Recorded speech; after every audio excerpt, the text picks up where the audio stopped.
urutan, saya sebutkan dulu urutan imam. Urutan imam yang pertama ulil amri. Urutan imam itu ulil amri. Makanya waktu di Madinah itu imam Nabi Muhammad SAW.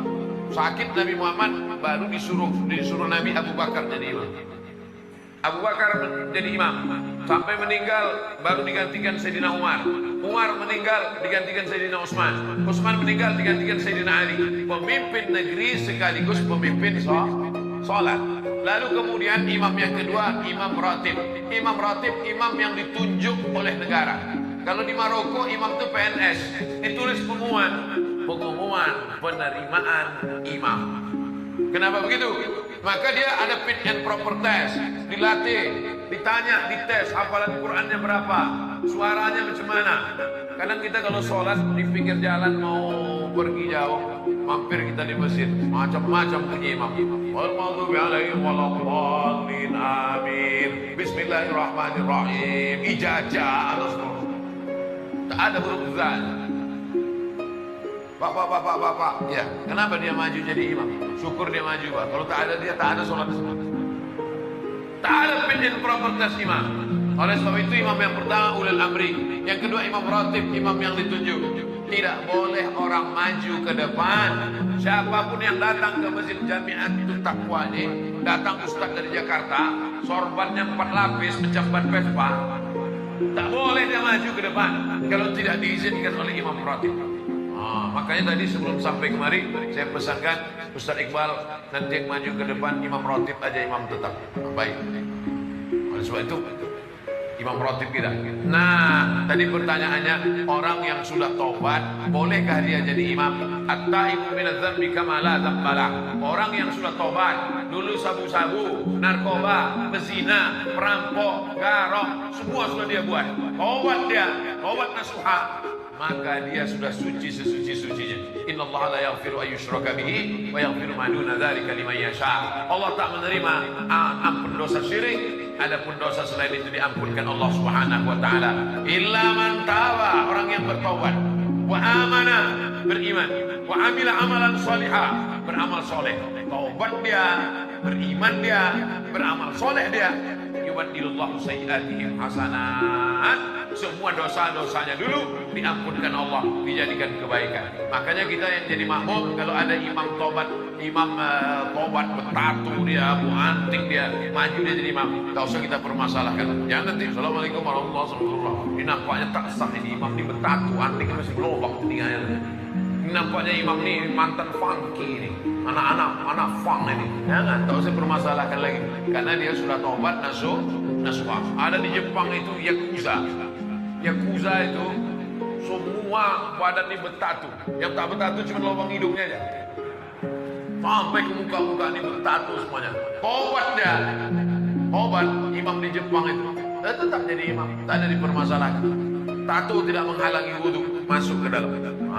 Tidak jadi, kecuali imam itu berkutek, berarti bencong.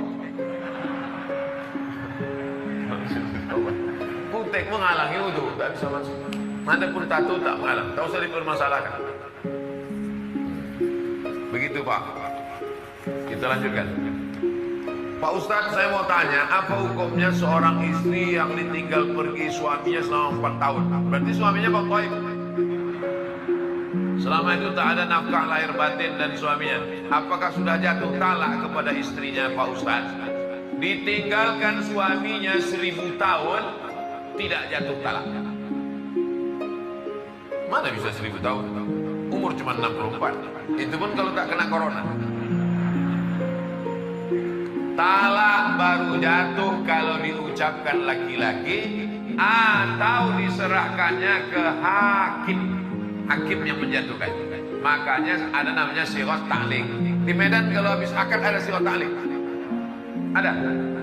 Banyak pula yang tak ingat. Banyak laki-laki tak ingat. Karena habis akad itu dia tak disuruh Pak Kua baca sighah ta'liq, pikirannya tak kemana-mana. Asik selfie aja. Masih ingat lagi punya sighah ta'liq. Kalau saya tinggalkan selama 6 bulan berturut-turut, tidak memberikan nafkah zahir dan batin, mengadu dia ke pengadilan agama, maka hakim menjatuhkan talak 1. Oleh sebab itu kalau dia tak mengadu, sampai mati tak jatuh.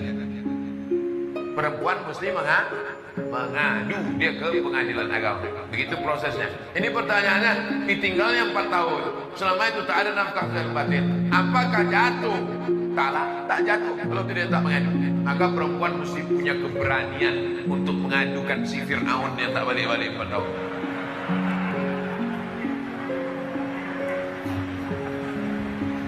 Apakah boleh dia menikah lagi dengan laki-laki lain? Lakinya tak balik 4 tahun. Lalu diam-diam nikah dia sama laki-laki lain. Berarti dia sudah poliandri. Banyak bini, poligami. Banyak laki, poliandri. Banyak tempat berobat, poliklinik. Banyak suara, poliponik. Dulu handphone poliponik. Masih ingat lagi? Besar-besar handphone, bisa melempar anjing.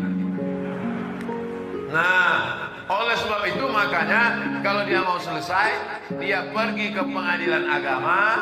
Pengadilan agama menjatuhkan, habis iddah 3 bulan, barulah dia bisa nikah lagi dengan suami yang baru. Jangan diam, tiba-tiba nikah dia lagi, bermasalah. Begitu nikah dia hari ini, balik yang 4 tahun itu. Awat, bersimbah darah. Apabila dia menikah lagi dengan laki lain, sahkah pernikahannya? Tidak sah, karena dia masih dalam ikatan dengan suami yang pertama. Mohon jawabannya Pak Ustaz. Udah aku jawab dah.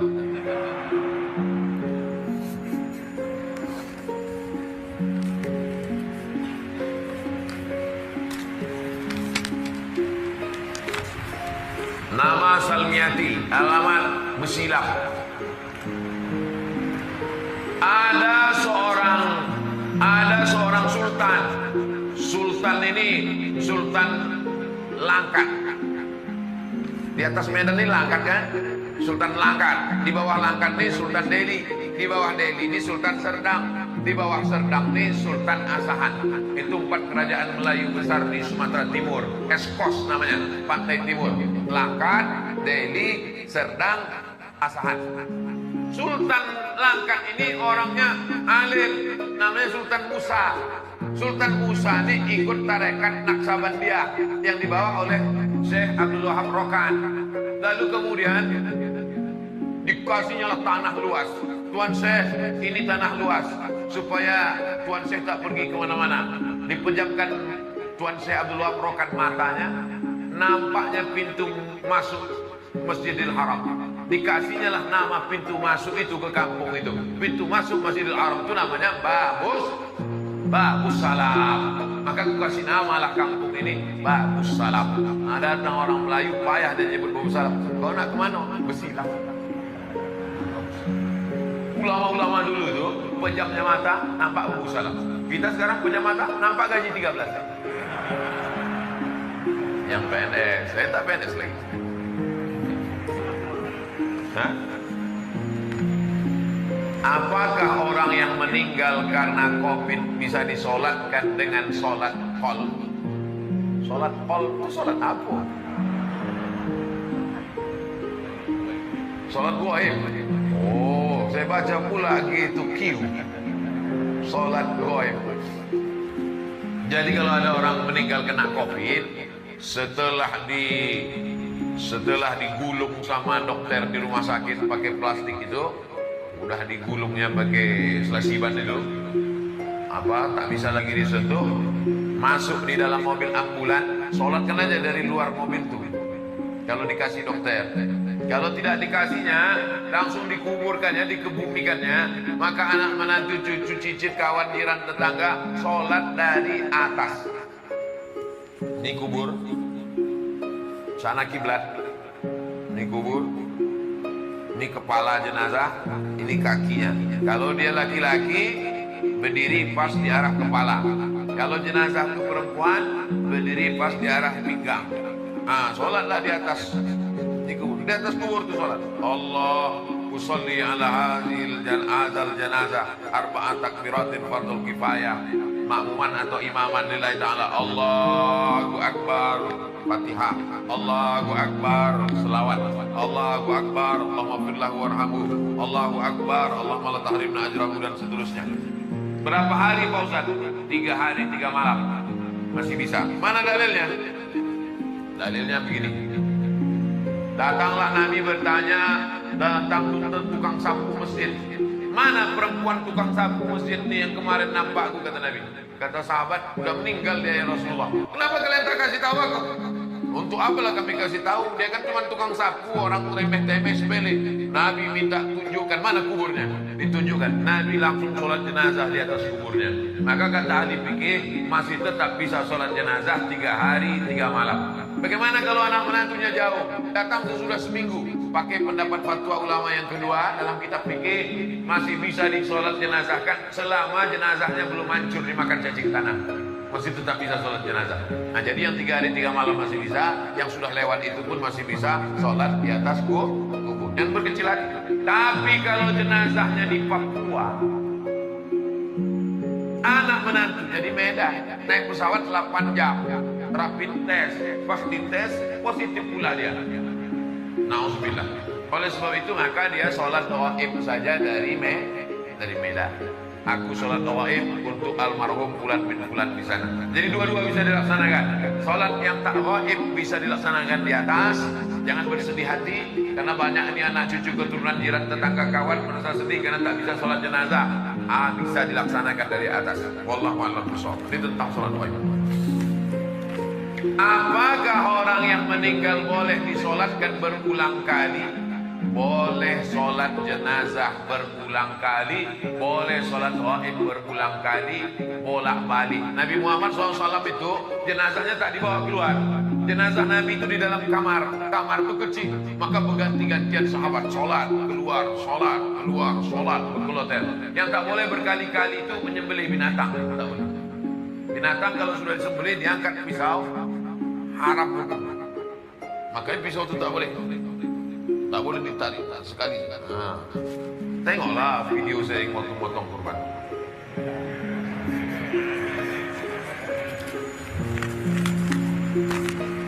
Ustaz, bagaimana kriteria takaran ikhlas dalam menjalankan tugas sebagai ibu dan istri dalam agama Islam?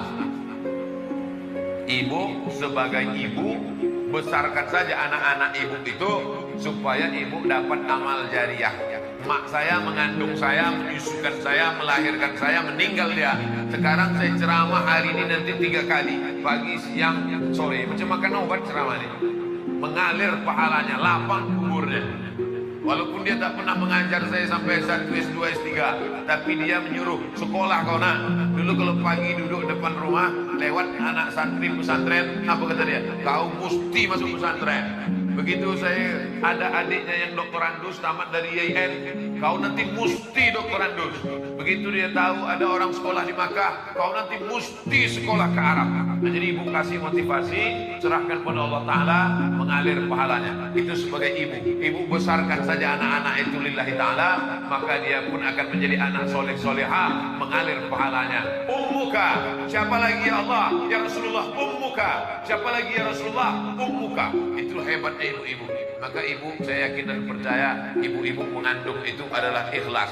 Belum ada lagi saya baca berita ibu-ibu menuntut ke suaminya minta bayaran per hari mengandung sekian. Belum ada lagi. Itu menunjukkan dia ikhlas karena Allah SWT melahirkan meregap nyawa, menyusukan 2 tahun lamanya, mendidik anak. Man ala thalatha banatin, siapa yang membesarkan anak 3 orang anak perempuan, fa'addabahunna, dididiknya dengan baik, wa zawwajahunna, dinikahkannya dengan orang baik-baik, wa ahsana ilaihinna, dia buat baik sampai mati, falahul jannah, surgalah baginya. Insyaallah ibu-ibu yang hadir ini semuanya ibu-ibu yang ikhlas membesarkan anak-anak, insyaallah. Amin. Ya Rabbal Alamin. Standar ikhlas itu apa Pak Ustaz? Ikhlas itu tak ada yang tahu kecuali hanya ibu dengan Allah saja. Bapak pun tak tahu, malaikat pun tak tahu, apalagi saya tak tahu. Yang tahu itu hanya ibu dan Allah Subhanahu Wa Taala. Sama macam drama ini. Siapa yang tahu Ustaz Abdul Somad ikhlas atau tak ikhlas? Tak ada yang tahu. Saya hanya berusaha ikhlas. Makanya di antara doa, Allahumma ja'alna minal mukhlasin. Jadikan kami orang yang diikhlaskan, bukan orang ikhlas. Kalau orang ikhlas itu mukhlisin, Kita ini selalu ingin jadi mukhlasin. Mukhlis, orang ikhlas. Mukhlas, orang yang diikhlaskan, dijadikan ikhlas. Kita tak mau mengaku-ngaku aku orang Islam. Aku adalah orang yang dijadikan ikhlas. Mudah-mudahan kita ini termasuk orang yang dijadikan ikhlas. Amin. Sehubungan dengan COVID-19 yang mewajibkan kita memakai masker saat aktivitas di luar rumah. Apa hukumnya jika kita sholat pakai masker?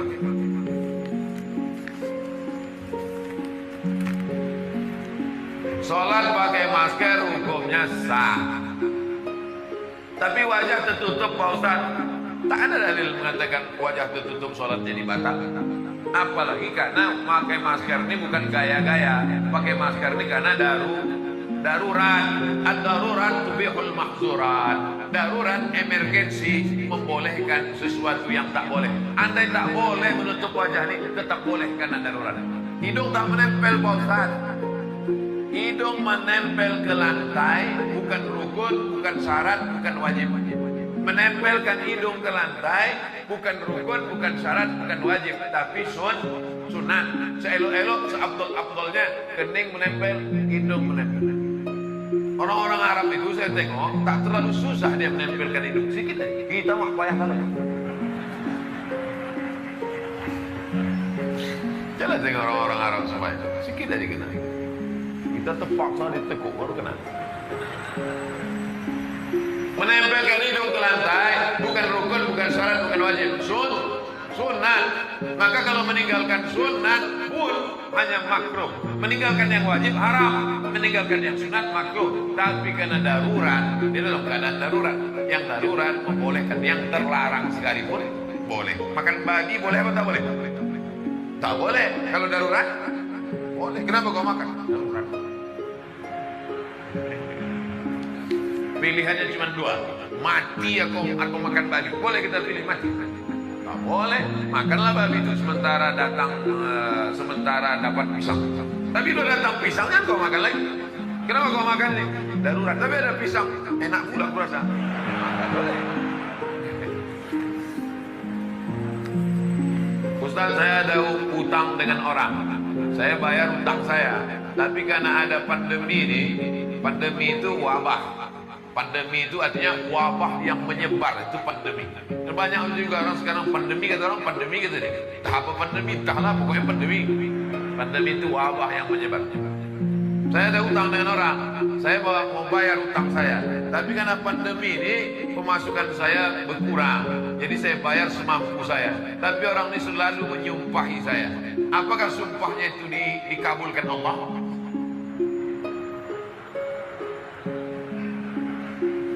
Utangnya ada tiga Pak. Ibu, utangnya ada tiga. Yang pertama, ya ayyuhal Al-Baqarah 282. Ya ayyuhalladzina amanu, wahai orang beriman, idza tadayantum bidainin, kalau kau menjalin transaksi utang piutang ila ajalin musamma, sampai batas tertentu, faktubu, tulis. Ini jenis utang yang pertama, on time, tepat waktu. Kapan kau bayar? 1 Januari. Tahun berapa? 1 Januari. Tahun berapa? 2020 atau 2021? Tulis. Wastashhidu syahidaini min rijalikum. Ada 2 orang laki-laki jadi saksi. Illam yakuna rajulaini, kalau tak ada 2 orang laki-laki, farajulun, 1 orang laki-laki, wa imra'atani, 2 orang perempuan. Begitu tegasnya. Ayat paling panjang dalam Al-Qur'an, Al-Baqarah 282 tentang utang. Ini jenis yang pertama, on time. Yang kedua, fa in kana zu usratin fa naziratun ila maisarah. Nah, inilah yang masuk kategori tadi. Kalau dia kesulitan karena pandemi, bisnisnya tak lancar, bangkrut, fa naziratun ila maisarah. Tunggulah sampai maisarah. Maisarah itu artinya mudah. Siapa nama anak kau? Maisarah. Kenapa? Mudah kali lahir. Bersin aku lahir deh. Fanaziratun ila maisarah. Tunggulah sampai dia mudah. Gimana? Kapan kau bayar? aku belum bisa bayar Pak, macam Al-Baqarah 282. Aku ini level 2 macam ceramah Ustaz Somad di Jamiatul Taqwa kemarin. Jadi kapan kau bayar? Insya Allah aku cicil semampuku. Ini level 2. Yang paling mantap itu level 3. Wa anta saddaqu khairul lakum.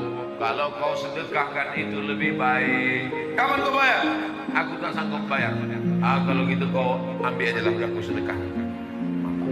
Daripada banyak pula minyak bensinnya lagi daripada nagih. Daripada kumat darah tinggi ku ikhlas aja. Ambil. Itu bukan ikhlas, mengamuk. Jadi kalau bapak kaya, duit banyak, dia susah, pandemi, ngontrak, anaknya susun paku, do re mi fa si do sol fa mi re do, maka pakailah level ketiga. Tak sampai hati aku menagihnya, udahlah kau ambil aja aku sedekahkan lillahi ta'ala. Kau doakan aku murah rezeki, panjang umur, tapi sesudah ini jangan kau utang sama aku lagi ya. Nah, jadi yang ketiga. Tapi kalau bapak termasuk orang yang juga kurang mampu, pilihlah level yang kedua. Memberi bantuan orang itu baik, tapi gara-gara sumpah serapah hilang pahala. Qaulun ma'rufun, ucapan yang baik, khairun lebih baik min shadaqatin daripada banyak bersedekah. Yasba'uha azan, caci maki, sumpah serapah, hamun, keluar kebun binatang. Asal jumpa keluar kebun binatang, asal jumpa keluar kebun binatang. La tu'tilu shadaqatikum bil manni wal adha. Jangan kau iringi perbuatan baikmu dengan perbuatan yang tak baik. Mudah-mudahan saya ingin bertanya bagaimana untuk seorang dai, karena ada pendapat dari orang lain ketika seorang dai menerima rezeki dari orang itu katanya tidak boleh, karena dai itu berarti sudah menaikkan dirinya. Jadi bagaimana kalau Ustaz jika seorang dai itu menerima yang diberikan oleh orang yang mengundangnya untuk memberikan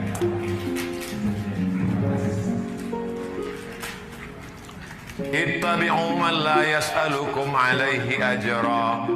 Ikutilah orang yang tidak mengambil upah. Jadi saya dulu pengajian, datang bapak-bapak nanya. Pengajiannya di Riau. Angkat tangan.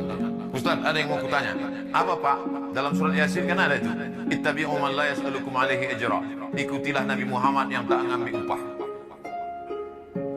Dia sebetulnya mau nyindir saya, Ustaz ngambil amplop itu. Bukan ini, bapak itu. Kemudian saya minta, saya cerita dulu. Kemudian saya minta sama tuan rumah itu, ada pena sama kertas. Saya bilang, ada Pak. Saya tulislah. Nabi Muhammad SAW perang Badar tahun kedua, mendapat harta rampasan perang namanya ghanimah. La taqillu an 50 alf dinarin zahabin. Tak kurang dari 50.000 keping uang dinar. Zaman Nabi tak ada duit kertas. Zaman Nabi itu uangnya di dinar. Uang dinar itu satu keping beratnya 4,25 gram. 4,25 gram emas itu kalau sekarang 4 juta sekian. Karena 1 gram sekarang sudah 1 juta sekian. Tapi karena kita udah lama kenal, harga lama aja lah, 2 juta aja lah. 50.000 keping kali 2 juta. Kalau di total sekarang rupiah, berapa dapat Nabi waktu perang Badar tahun kedua itu? 50.000 keping kali 4,25 gram, kita hargai 2 juta. 100 miliar. 100 miliar itu berapa persen untuk Nabi? Wa'lamu annama ghanimtum min syai'in fa inna lillahi khumusahu. Nabi Muhammad mendapat jatah ranta rampasan perang khumus 5, khumus 1/5, 20%. 20 miliar dari perang Badar. Tapi duit itu habis. Ada rumah Nabi besar di kota Madinah? Tak ada. Ada kursinya dari emas gelang Aisyah? Tak ada. Nabi tak ada meninggalkan apa-apa. Habis duit itu. Oleh sebab itu yang tak boleh itu adalah Imam Masjidil Haram, Imam Masjid Nabawi digaji. Dari mana? Dari Baitul Mal. Baitul Mal itu sudah ada sejak zaman Nabi. Untuk menyembah Allah namanya Baitullah, masjid.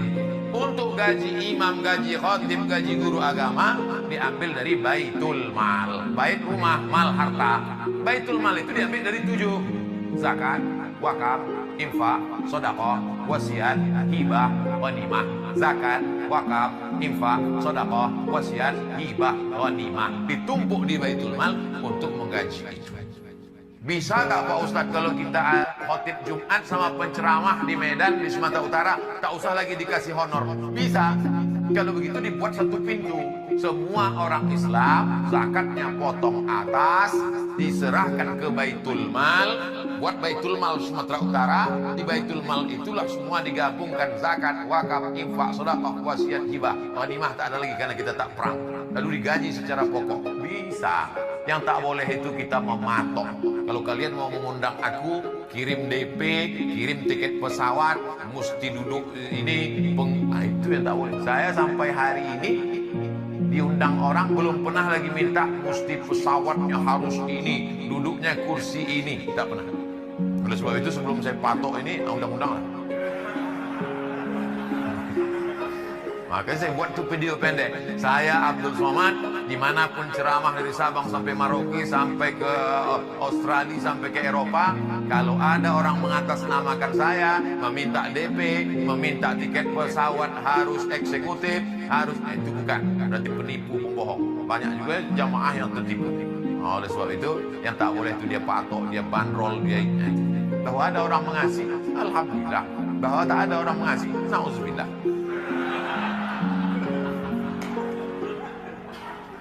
Saya YouTube itu yang baru saya urus sendiri baru setahun ini.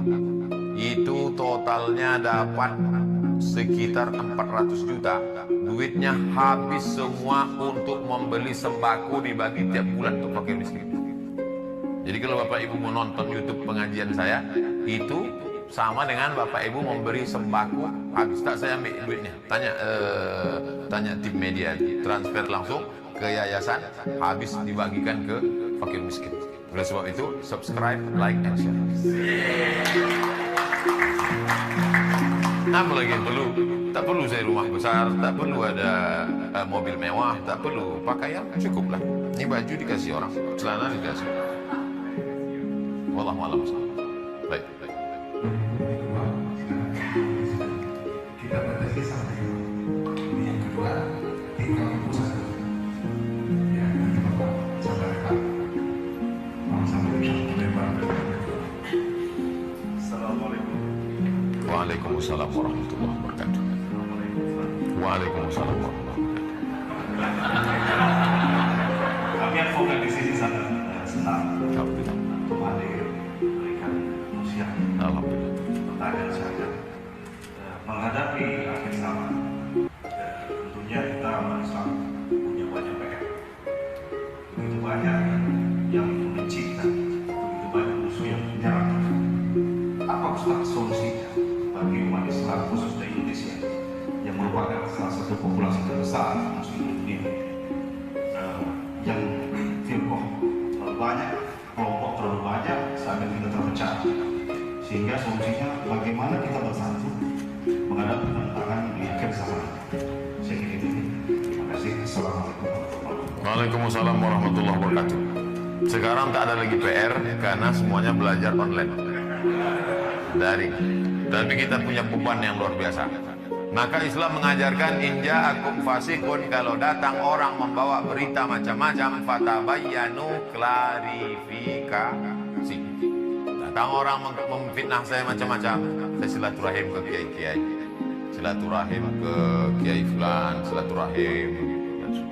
Bahkan tidak hanya silaturahim kepada tokoh-tokoh agama, silaturahim. Dan jamaah itu cerdas. Ketika dituduh saya anti kebinekaan, anti Pancasila, ini kan stigma. Melekatkan ini kepada orang supaya orang jangan dengar ceramah itu, Somad itu mau buat negara Islam itu anti kebinekaan. Tapi jamaah ini cerdas. Belum sempat saya buat video, mereka sendiri yang menyebar video waktu saya menaikkan bendera di kampung suku Terasing Talang Mama. Waktu bendera itu koyak-koyak, kami yang memasang di dinding, kami pula mengajarkan anak-anak itu upacara Indonesia tanah airku. 5-6 tahun yang lalu, waktu kamu masuk ke dalam daratnya saja 5 jam naik mobil, tinggalkan mobil tepi sungai, naik ke dalam 7 jam, kami pasang bendera. Tak pernah video itu kami simpan. Tak di mana dapat mereka edit, mereka sebarkan. Masyarakat kita sudah cerdas. bahwa ada haters, ya, sedang Nabi Muhammad aja ada haters. Ada dalam surat haters. Mana tuh Pak Ustaz? Tapat ada abilah di watak. Lalu kemudian yang kedua itu intern. Adapun ekstern yang keluar, kita silaturahim dengan yang berbeda tokoh, beda agama. Ada kemarin di dialog kita, di lintas agama, lintas disiplin ilmu, banyak dialog. Selama musim pandemi ini saya putuskan tidak tabligh akbar untuk kita ikut protokol kesehatan, ikut pengajian hanya yang bisa saja protokol, termasuklah komunitas advokat Medan. Nah, kini bisa. Kenapa? Karena semuanya patuh. Belum masuk itu ditembak nih, pang 36 masuk. Bisa cuci tangan, hand sanitizer, kemudian duduknya berjarak, pakai masker. Oleh sebab itu fitnah-fitnah ini orang yang tak paham kita kasih paham. Tapi ada orang yang gagal paham, memang cari makannya dari tak paham itu. Nah, itu tak bisa kita kasih paham. Jadi kita berjuang saja. Kalau kita capek, lelah, dia menang. Kalau dia capek, kita menang. Oleh sebab itu hidup ini adalah konflik antara hak dan batil. Kata Sayyidina Ali, aku tidak khawatir kebenaran itu kalah. Yang kukhawatirkan itu orang benar diam sehingga orang kalah merasa benar. Yang kukhawatirkan itu orang benar itu diam sehingga orang yang salah merasa benar. Antara betul dan batil itu tipis. Saking banyaknya orang batil berkata batil, yang betul merasa batil merasa betul. Oleh sebab itu maka di akhir zaman ini kita tetap istiqomah, banyak beribadah, tahajud jangan sampai tinggal, itu menguatkan kita dari dalam. Apalagi Bapak, godaannya luar biasa, godaan duit, godaan perempuan, godaan persaingan, godaan perkara, banyak tekanan. Itu tak bisa kalau tidak kekuatannya dari dalam. Ya harus dari dalam. Makanya Nabi Muhammad itu kata Allah SWT, Inna nasyi'atal laili hiya asyaddu wa aqwamu qila. Di tengah malam kau bangkit ya Muhammad, karena kau akan menghadapi orang-orang yang kuat. Begitu juga dengan Nabi Musa alaihissalam. Ketika dia akan menghadapi Fir'aun, kalau dia tinggal di istana, dia di zona aman, dia tak akan mampu. Maka dikeluarkan dia dulu dari istana, dibuat dia mengembala kambing Su'aib sampai samanya hijaz 8 tahun. Setelah mentalnya kuat, baru dia bisa berhadapan. Oleh sebab itu kuatkan diri kita dengan banyak-banyak beribadah. Zikir jangan sampai putus. Banyak-banyak salawat. Allahumma salli ala sayyidina Muhammad wa ala ali sayyidina Muhammad. Allahumma salli ala sayyidina Muhammad wa ala ali sayyidina Muhammad. Inna a'tainakal kautsar. Sudah kuberikan kepada engkau nikmat yang besar. Fasalli, jangan tinggalkan salat. Wanhar, berkorbanlah. Inna syani'aka wal abtar. Siapa yang membenci engkau, itulah yang akan terputus. Apalagi untuk sedang perkara, banyak-banyak dibaca. Inna a'tainakal kautsar. Tar. Inna syani'aka wal abtar. Jadi keyakinannya dalam. Jangan lagi minta keyakinan sama dukun, berjimat pula, melihara tuyul. Selalu sampai pengacara buat tuyul ke pengadilan. Kita buat tuyul, rupanya dia buat begu gajang. Hantu kok pendek kata dia, hantu aku besar. Oleh sebab itu keyakinan, kekuatan itu dari dalam. Apalagi kalau kita berjamaah. Kata Nabi SAW, alaikum berjamaah. Hendaklah kau berjamaah. Nanti kita masuk surga itu tak sendiri-sendiri, berjamaah. Mana dalilnya? Wasiqal ladzina taqaw rabbahum ilal jannati zumara. Nanti orang masuk surga itu berjamaah, dipanggil oleh malaikat. Masuk surga jamaah yang ke-120. Forum Komunikasi Advokat Medan. Yang dari Serdang entah masuk tak tidak mungkin menyusul belakang. Amin. Semuanya masuk surga insyaallah. Amin. Bukan kata saya, kata Nabi, man qala la ilaha illallah Muhammadur Rasulullah dakhalal jannah. Siapa yang mengucapkan la ilaha illallah Muhammadur Rasulullah pasti masuk surga. Ada pula orang, Pak Ustaz, nanti kalau aku masuk neraka tolong cari aku yang kau pede kali masuk neraka. Kita mesti pede masuk surga. Wallahu a'lam.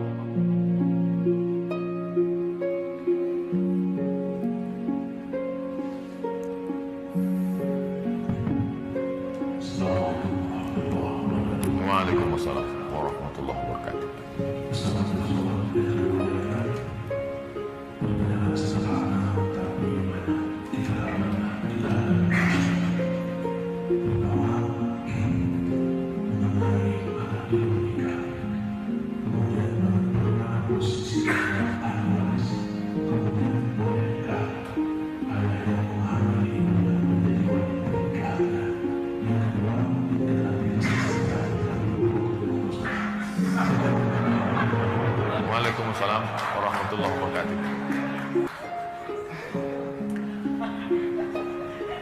Kalau ada anak perempuan, nauzubillah, nauzubillah, nauzubillah, mudah-mudahan anak-anak kita selamat semua dari penyakit ini. Kalau ada anak perempuan berzina dengan anak laki-laki, hamil dia, baik 1 bulan, 2 bulan, 3 bulan, 4 bulan, 5 bulan, 6 bulan, 7 bulan, 9 bulan, tadi tengok bulannya, asalkan dia sudah hamil, dinikahkan, maka menurut mazhab Syafi'i nikahnya sah. Banyak orang bertanya, nikahnya apa, sah apa tak sah? Buka Al-Fiqhul Islami wa Adillatuh Syekh Wahbah Zuhaidi. Nama kitabnya Al-Fiqhul Islami wa Adillatuh. Nama pengarangnya Syekh Wahbah Zuhaidi. Nikahnya sah. Yang jadi masalah itu adalah setelah anak itu lahir, muncul 4 masalah. Yang pertama, anak itu tak bisa dipakaikan bin bapaknya, karena tak ada hubungan nasab. Tak ada hubungan nasab. Kenapa tak ada hubungan nasab, Pak Ustaz? Karena barang itu sudah ada sebelum akad. Yang diakui itu setelah akad. Mencoblos sebelum hari H, mana bisa diakui kertas? Nah kan lepas juga jadinya kan? Itulah udah kutahan-tahan tadi udah. Tapi kalian pancing-pancing, ini pandai pengacara tuh mancing-mancing. Kena juga kita sekali. Yang kedua, lahirlah anak itu perempuan. Lahir anak hasil perbuatan ini perempuan. Lalu kemudian si bapak ini tak bisa menikahkannya jadi wali. Karena yang jadi wali itu kan yang ada hubungan nasab. Dia tak ada hubungan nasab, maka tak bisa dia jadi wali. Walinya siapa?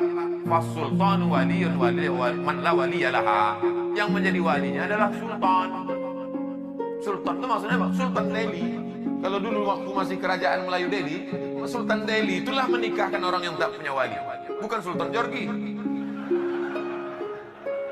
Tapi karena kita tak lagi tinggal di negara kesultanan, maka dulu janji sama Presiden Soekarno, dibuatlah namanya Departemen Agama, yang sekarang menyebutnya Kementerian Agama. Itu pengganti sultan dalam urusan agama. Makanya Pak Kua itu, Pak Kua tak ada perempuan, Bu Kua. Pak Kua itulah yang menikahkan. Aku nikahkan engkau dengan mahar sebentuk cincin. Karena Kua itu berfungsi sebagai sultan, man la waliyalaha. Yang ketiga, meninggal si bapak ini, anak itu tak dapat warisan. Karena mereka tak ada hubungan nasab. Yang keempat, lahir anak pertama misal laki-laki. Setelah itu lahir pula adiknya perempuan. Maka si abang ini tak bisa jadi wali adiknya, karena dia bukan saudara seayah.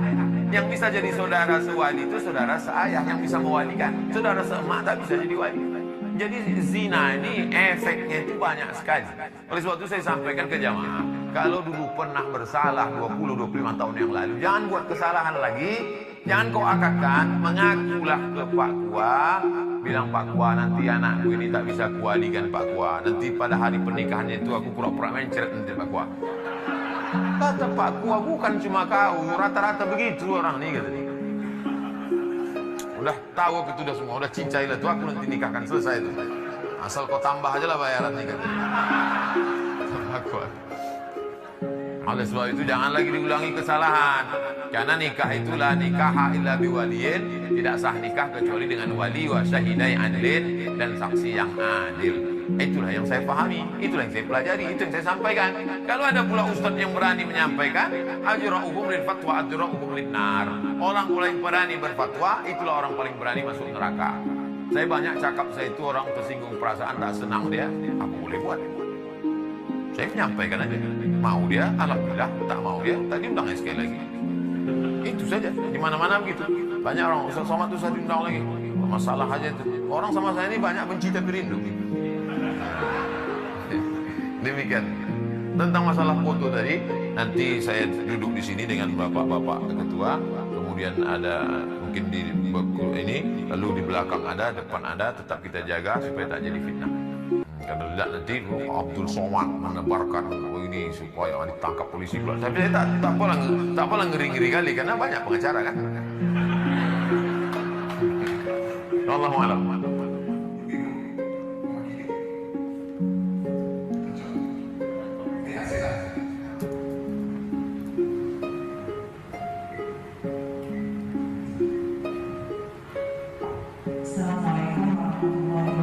Waalaikumsalam warahmatullahi wabarakatuh.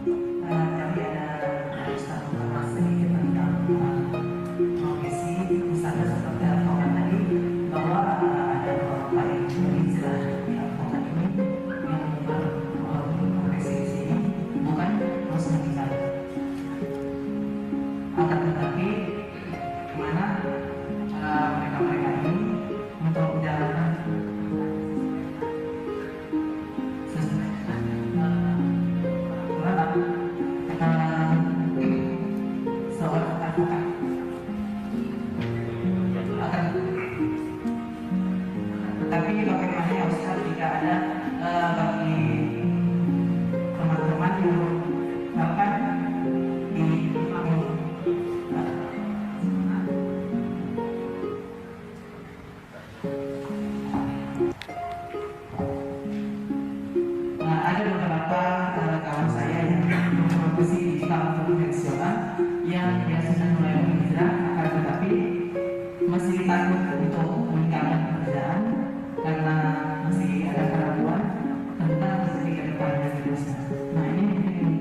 Waalaikumsalam warahmatullahi wabarakatuh.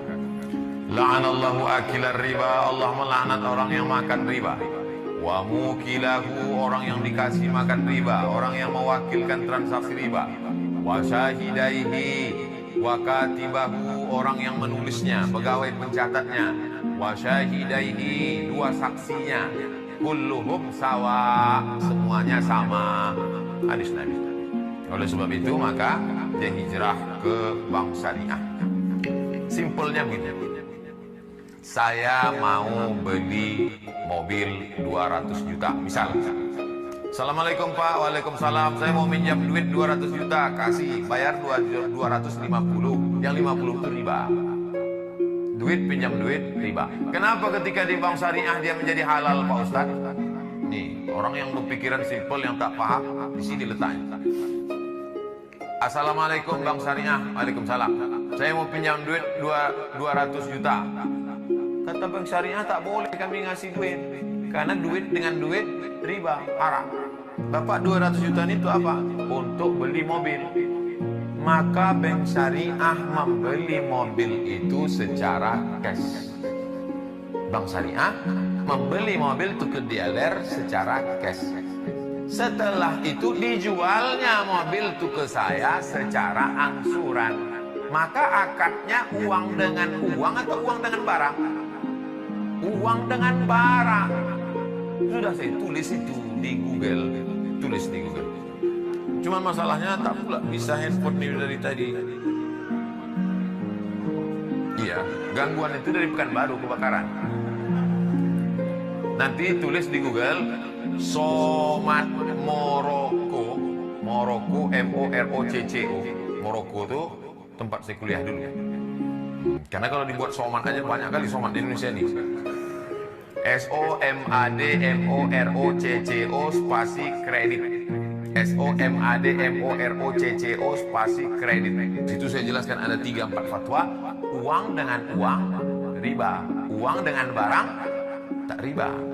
Nah, jadi kalau ada orang bertanya, kenapa? Kan sama-sama bayarnya lebih juga. Di sini transaksinya uang dengan uang. Di sini uang dengan barang. Apa bedanya uang dengan uang, uang dengan barang? Dalam Islam orang dianjurkan untuk terus berinvestasi. Duit itu tak boleh disimpan. Dalam Islam duit itu sama macam sumur.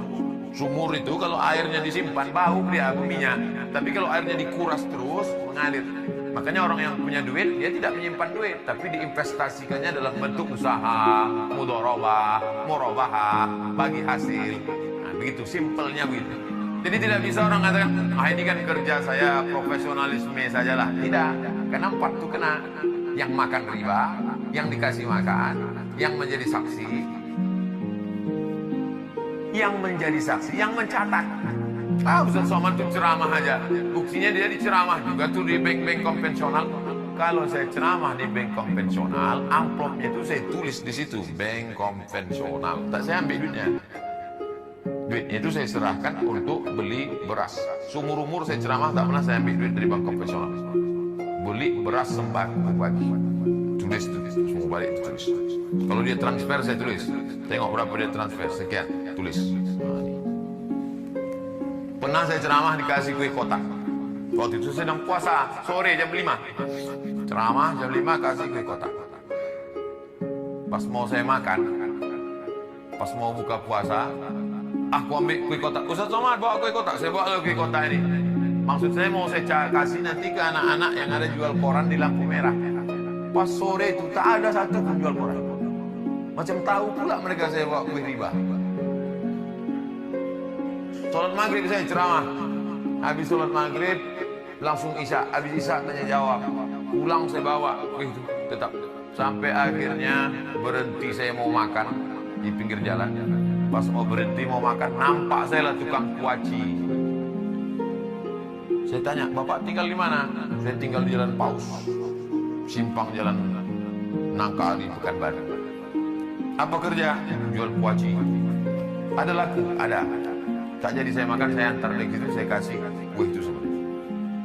Boleh memberikan riba itu kepada orang untuk kepentingan orang banyak. Jadi kalau ada bapak duit simpanan di bank konvensional sebanyak 1 miliar ada bunganya, itu boleh kita kasihkan ke fakir miskin, anak yatim untuk masalih ammah, kepentingan umum. Begitu juga dengan bank syariah, kalau kita terlambat bayar itu ada dendanya. Apa bedanya dengan di konvensional? Kalau di bank syariah dendanya itu dikumpulkan, diberikan untuk kepentingan orang banyak. Kepentingan orang banyak itu pondok pesantren, masjid, anak yatim, fakir miskin, duafa, orang jompo. Bukan dinikmati. Kalau dinikmati rentenir, sama dengan membungakan duit, membungakan uang. Di antara yang membuat doa tak terkabul, ayyuma lahmin, setiap daging di badan nabata min haramin, kalau dia tumbuh dari yang haram, fannaru auladi, tempatnya api neraka. Yang sampai nanti kita ditimbang, Abdul Somad berat 50 kilo, yang halal 10 saja. Alhamdulillah, berapa lama kita diobok-obok di neraka jahanam itu. Oleh sebab itu maka yang sampai kasih makan haram. Berdoalah anak-anak kita yang hijau yang tak berdosa itu, ya Allah selamatkan ayah, ya Allah selamatkan mama, ya Allah. Apa kata Nabi? Mat'amuhu haram, makanannya haram. Masrabuhu haram, minumannya haram. Malbasuhu haram, pakaiannya haram. Wa ghudhiya bil haram, disuapkannya makanan haram. Nauzubillah. Oleh sebab itu jangan sampai kita kasih yang hijau. Anak-anak kita yang lucu-lucu tak berdosa nih, bukan salah dia, kita salah. Kita kasih dia makan haram. Nauzubillah. Mudah-mudahan kita termasuk orang yang menjaga diri, karena judul kita memang takwa, dan dalam pasal-pasal orang pengacara sudah disebutkan Pak Ketua tadi, jujur, baik, berintegritas. Yang kita kemas dalam bahasa takwa. Mudah-mudahan kita termasuk orang bertakwa dan berintegritas. Amin ya rabbal alamin.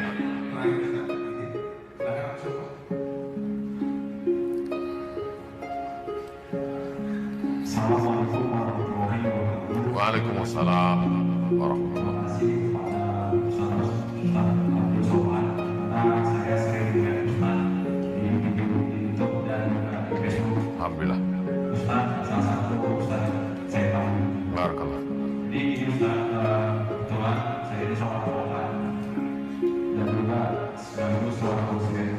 Jadi Ustaz, terkadang di dalam saya menjalani profesi saya sebagai advokat ada dilema-dilema tersendiri. Artinya kita ini kan dalam undang-undang orang salah pun bisa kita dibenarkan kan itu Ustaz. Artinya dalam hal ini juga pandangan orang kan mungkin buruk melihat seorang advokat kok orang salah dibenar gitu kan. Tapi itu sebagai orang yang bisa memahami dan juga yang tidak memahami. Jadi ada di satu sisi orang ingin hukuman pelaku berat, di satu sisi advokat pemerintah ingin ringan gitu Ustaz. Jelas seandainya dikabulkan ini akan ada yang mengelilingi.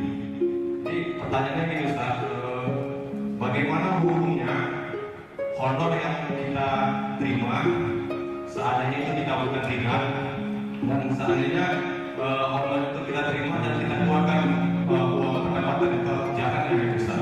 Saya hanya menanyakan mengenai hukumnya Ustaz. Terima kasih Ustaz. Apa itu dosa? Dosa itu kata Nabi dua. Pertama, mahaka fi sodrika, terasa sesak di dadamu.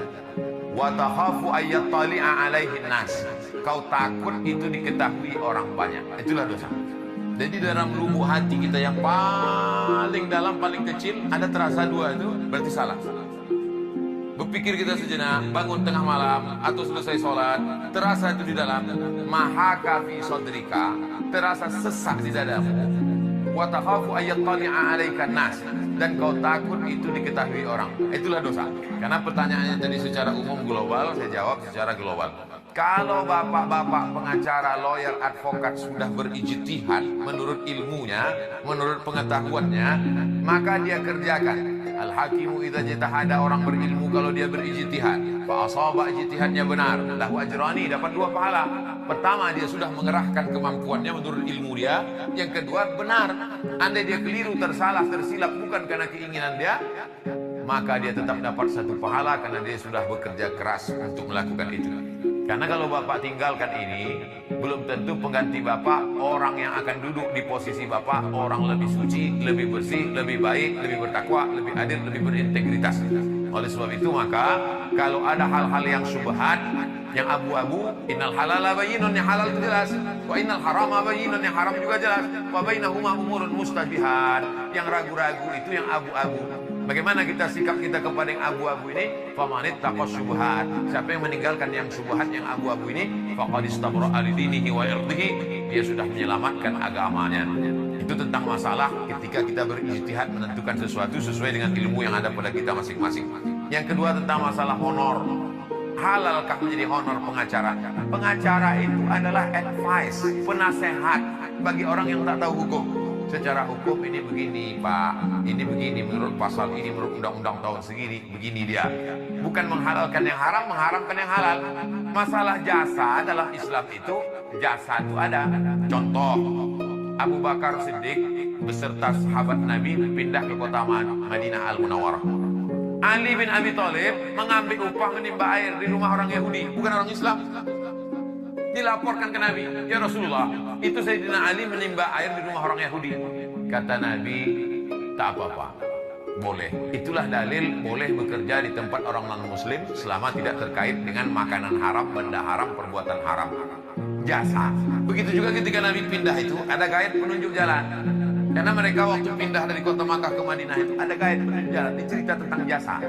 Namanya Abdullah bin Uraiqid. Itu dibayar upahnya oleh Abu Bakar Siddiq. Biaya hijrah itu ditanggung oleh Abu Bakar. Itu dalil bahwa jasa itu boleh.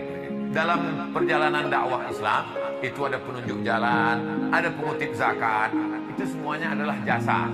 Begitu juga ketika Nabi membebaskan orang yang mampu mengajar 10 anak tulis baca, itu dibebaskan tak dikutip duit, itu juga jasa. Jadi dalam Islam jual beli, bayar orang jasanya, lelahnya itu dibenarkan selama perbuatannya itu tidak menghalalkan yang haram, mengharamkan yang halal. Demikian, wallahu a'lam. Loh, kita tanpa pacaran Pak Ustadz?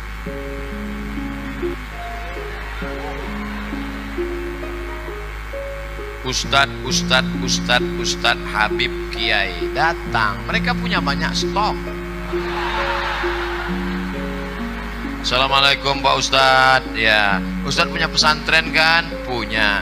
Ustadz dekan Fakultas Syariah ada mahasiswi kan? Iya. Tolong carikan saya yang ada 4-4-nya Pak Ustadz. Kaya, cantik, bangsawan, dan berakhlakul karimah. Insya Allah mereka carikan. Ini ada orangnya rajin tapi pesek.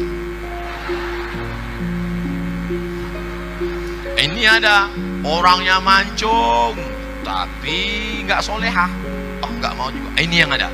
Ini cantik, bangsawan, keturunan orang baik, solehah, jilbabnya panjang. Yang ini aja, tapi baru meninggal.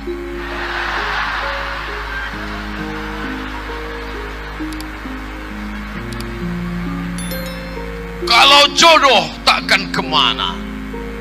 Itu kata-kata indah, tapi harus ada usaha. Ustadz ceramah diberi air minum. Ini nyindir nih, enggak? Diberi air minum. Diberi air minum. Lalu kemudian, apakah air minum itu memang sudah ditakdirkan untuk Ustadz?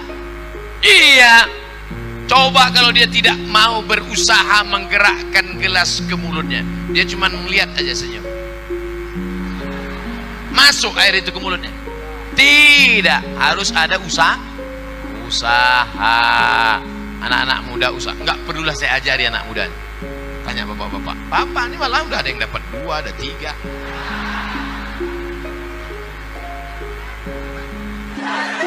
Bolehkah seorang menyimpan perasaan pada seorang laki-laki soleh, mengharapkan laki-laki itu jadi imamnya? Boleh, Allah tak boleh.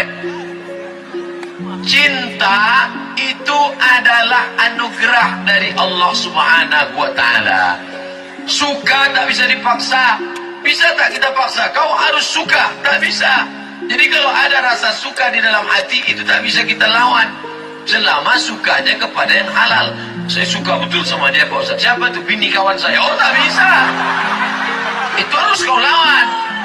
Sekedar suka kau lawan. Lawan, banyak-banyak istighfar, minta ampun pada Allah. Jangan kau intip-intip di FB dia. Minta ampun pada Allah supaya dialihkan pada yang lain. Ustaz, afwan saya mau nanya, doa amalan apa harus dilakukan untuk menggerakkan hati ikhwan yang soleh menjadi imam idaman? Jodoh-jodoh aja nih.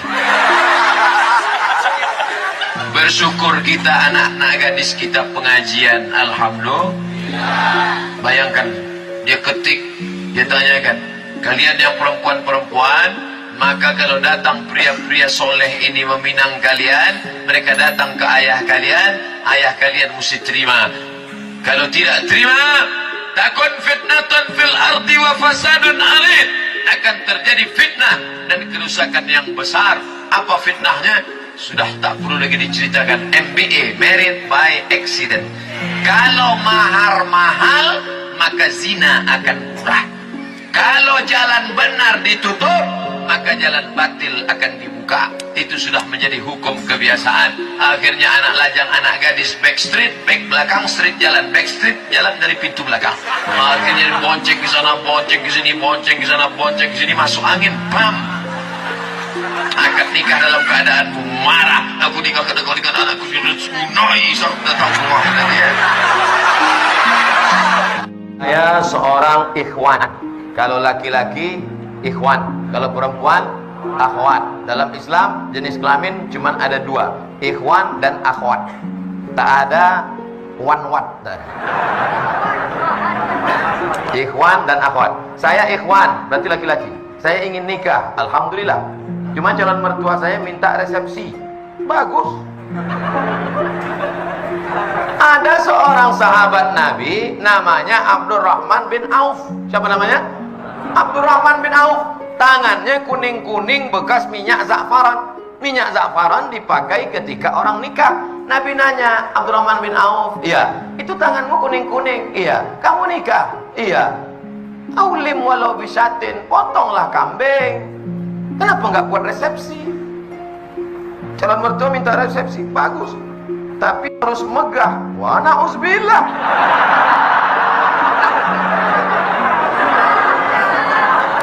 Aulim walau bisatin, buatlah kenduri walaupun hanya motong seekor kambing. Seekor kambing di Arab itu artinya ngundang 10 orang. Karena di Arab itu kalau kambing 1 ekor itu 10 orang. Artinya buatlah kenduri, walimah, resepsi walaupun yang diundang hanya 10 orang, 1 ekor kambing. Karena di sana motong kambingnya. Di sana Mesir motong ayam itu cuma 2 kali potong. 1, 2, 1, 2. Ayam paling kecil 1/4. Bukan sebab kita dimutilasi. Hancur. Makanya orang Arab kalau makan tempat kita lihat, ini kena Hiroshima Nagasaki. Wahai ibu-ibu yang berada di bawah, saya minta malam tahun baru hijrah ini hanya satu permintaanku, Bu, turunkan harga mahar. Takbir. Takbir. Ketahuan tak bermodal. Yang penting anakmu menikah dengan laki-laki yang soleh-soleh ini, soleh. Aku bersaksi di hadapan Allah bahwa yang ada di hadapanku ini adalah pemuda yang soleh-soleh. Mereka sudah mau datang ke masjid, sholat berjamaah, meninggalkan segala macam aktivitas malam ini. Tiba-tiba datang dia mau meminang anak gadismu dengan cara yang baik. Bapak, saya mau hubungan ini tidak hanya sekedar pertemanan, tapi ingin lebih dekat, mau minang. Apa nanti datang-datang sini? Naik apa tadi kemari? Naik Grab, Pak. Pulang. Iyakunu fuqara. Kalau yang datang itu miskin, susah, yughnihimullah. Ada rezeki sendiri, ada rezeki berdua, ada rezeki bertiga. Digabungkan Allah rezeki, dibukakannya pintu-pintu rezeki. Idza ja'akum man tardawna dinahu, kalau datang meminang anak gadismu laki-laki, dinahu, agamanya baik, wa khuluquhu, akhlaknya baik, fazawwijuhu, nikahkan dia dengan anakmu. Kalau kebetulan kau kaya, mobilmu mewah, duitmu banyak, katakan kepada dia, kau jaga anakku baik-baik, masalah urusan belanja aku tanggung dulu beberapa bulan, tapi jangan lama-lama kali. Sementara Allah bukakan pintu rezeki untukmu. Tapi kalau kau macam-macam sama anakku, habisi kau nanti. Cuman saya baru nabung Pak Ustadz. Saya mau terus apa mundur Pak Ustadz? Pantang mundur. Lanjutkan. Jangan mundur. Jangan mundur. Setapak pun kau jangan mundur. Allah bersamamu. Minjam uang Pak Ustadz? Enggak ada.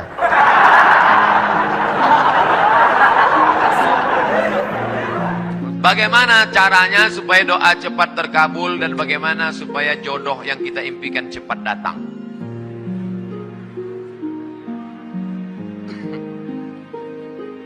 Tidak ada doa yang tidak dikabulkan Allah. Semua doa dikabulkan Allah. Orang yang merasa doanya tidak dikabulkan Allah, dia sudah suuzon pada Allah. Pertama, ada yang doa itu cash and carry, langsung. Dua, ada doa itu ditunda Allah karena ini belum layak. Sama seperti anak minta pisau, belum layak. Nanti kalau ku kasih kau luka. Ini orang belum layak dikasih mobil. Nanti kalau dikasih mobil malah nggak sholat. Dulu waktu masih pakai motor sholat, habis dikasih mobil, sholatnya Idul Fitri sama Idul Adha. Ilmunya belum sampai. Yang ketiga, ada orang-orang yang rezekinya ditahan Allah, nanti akan diberikan di surga. Mala ayunun ra'at, belum pernah dilihat mata, wala udhunun sami'at, belum pernah didengar telinga, wala takhattara ala qalbi bashar, belum pernah terlintas di hati manusia. Jadi doa kita itu tetap saja doa. Ini sekarang banyak anak-anak muda nggak mau sholat, nggak mau berdoa. Assalamualaikum warahmatullahi wabarakatuh. Assalamualaikum warahmatullahi wabarakatuh.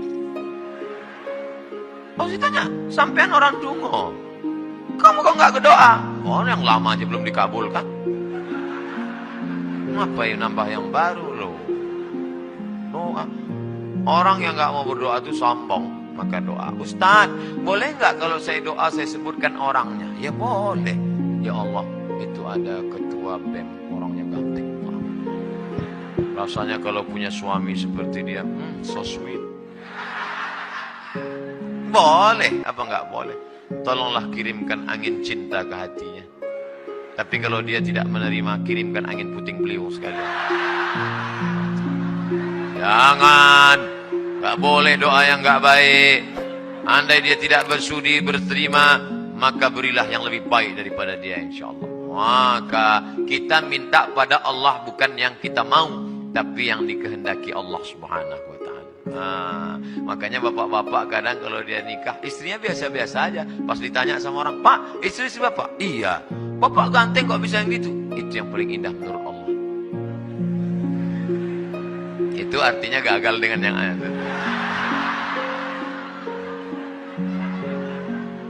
Aku tidak melihat engkau. Yang kulihat adalah orang yang sudah mengirimkan engkau. Datang utusan presiden. Kita tidak lihat dia, yang kita lihat yang mengutusnya. Ada 3 orang diberi pena. Yang satu dikasih pena, yang satu dikasih pena, 3 orang. Tapi responnya beda. Yang satu berkata, cuman dikasih pena sama Pak Gubernur. Ya jadilah daripada nggak ada pena. Yang satu marah-marah. Masa cuman ngasih pena? Kasih kayak Harley Davidson. Yang satu lagi, aku tidak melihat bendanya, tapi yang kulihat adalah siapa yang memberikannya. Sehingga setiap aku menulis, orang akan bertanya, apa yang kau tulis? Tulisan yang biasa, tapi pena ini pemberian sang raja. Nanti begitu kau mendapat, walaupun dia biasa aja, itu siapa? Dia yang sudah dikirimkan Allah Subhanahu wa ta'ala. Gitu. Nanti bapak, ibu pulang besok, kalau ada yang nanya, itu istrimu? Iya. Kok begitu bentuknya? Ini dikirimkan Allah.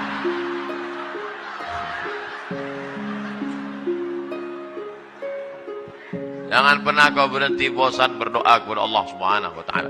Tapi tetap ada usaha. Itu ada kiai, santrinya banyak. Ya pendekatan lah kiai. Ustaz, saya sudah ditolak calon mertua saya, gimana caranya? Jangan kamu sendiri ngadap ke sana. Kamu sendiri ngadap selengean, celana sobek. Pakai kap 70. Ya nggak mau dia. Coba bawa. Tanya, calon mertuamu itu kerjanya di mana? Di Universitas Airlangga. Bagian apa dia? Di kantor. Bawa Pak Rektor.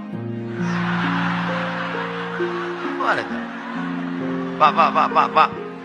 Ini mau minta, mohon Bapak Sudi agak. Oke. Begitu sampai di sana, langsung dia. Apalagi sampai Pak Rektor, iki mahasiswa wapi tenan iki. Masya Allah, langsung Insya Allah. Jangan bawa saya. Kalau saya bawa nanti yang diterima saya.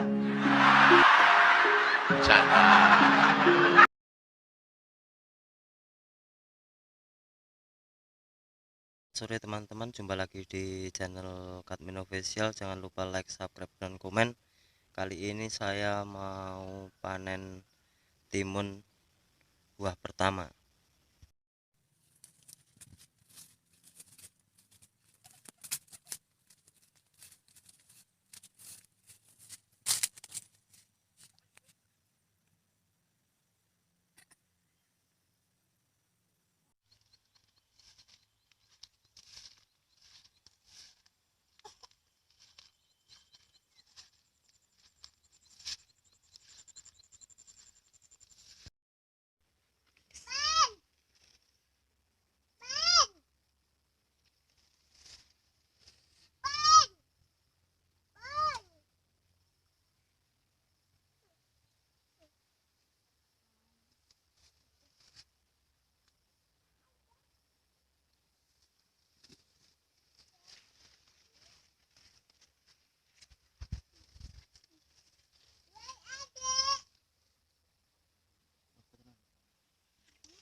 Ternyata banyak bunga yang jantan, jadi buah tidak terlalu lebat. Duh, pusing teman-teman. Tuh banyak yang bunga jantannya.